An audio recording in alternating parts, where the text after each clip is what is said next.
America ने Hormuz में Iran की नाकाबंदी की हुई है, जिससे ग्लोबल तेल संकट बढ़ता जा रहा है और अब इसका असर भारतीय विमानन क्षेत्र पर भी नजर आने लगा है।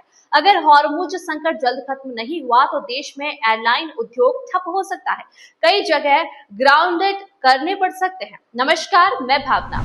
भारतीय विमानन क्षेत्र इस समय अपने सबसे कठिन दौर से गुजर रहा है। देश की प्रमुख एयरलाइंस ने सरकार को चेतावनी दी है कि यदि एटीएफ यानी विमान ईंधन की आसमान छूती कीमतों से तत्काल राहत नहीं मिली तो उन्हें अपनी उड़ानें बंद करनी पड़ सकती है। फेडरेशन ऑफ इंडियन एयरलाइंस यानी एफआईए ने नागर विमानन मंत्रालय को लिखे एक पत्र में चेतावनी दी है।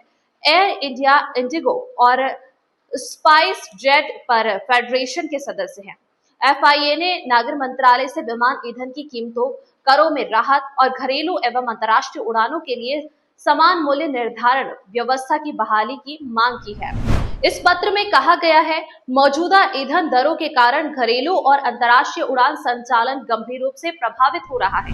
कई एयरलाइंस के सामने ऑपरेशन को बंद करने जैसी स्थिति बन सकती है। पश्चिम एशिया में युद्ध के कारण कच्चे तेल और एटीएफ यानी एविएशन टर्बाइन फ्यूल की कीमतों में भारी उछाल आया है। इससे एयरलाइंस की लागत तेजी से बढ़ गई है। संगठन का कहना है कि विमानन कंपनियों के कुल परिचालन खर्च का लगभग 40% हिस्सा एटीएफ का ही होता है, जो अब बढ़कर 55 से 60% तक पहुंच गया है। इससे विमानन कंपनियों की वित्तीय स्थिति बेहद कमजोर हुई है। अप्रैल 2026 में घरेलू उड़ानों के लिए एटीएफ की कीमत में प्रति लीटर 15 रुपए की वृद्धि सीमित रखी गई, लेकिन अंतर्राष्ट्रीय उड़ानों के लिए यह बढ़ोतरी 73 रुपए प्रति लीटर तक पहुंच गई है, जिससे संचालन घाटे में चल रहा है।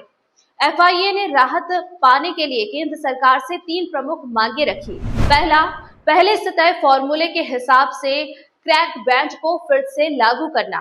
क्रैक स्प्रेड का मतलब है वो मार्जिन जो रिफाइनरियां कच्चे तेल को तैयार उत्पाद में बदलने से कमाती है। दूसरा, एटीएफ यानी एविएशन टर्बाइन फ्यूल पर एक्साइज ड्यूटी को कुछ समय के लिए स्थगित कराना।